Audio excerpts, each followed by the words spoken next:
Here I'm going to show you what we at VIA call Ratchet Back function, and that's where the back actually adjusts upwards. And you simply lift the back, and every click you hear represents a position the back will lock in all the way to the top. It drops and you can start all over again.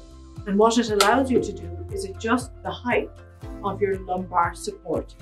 This ratchet back function is also very similar to the ratchet back function on the Oslo chair.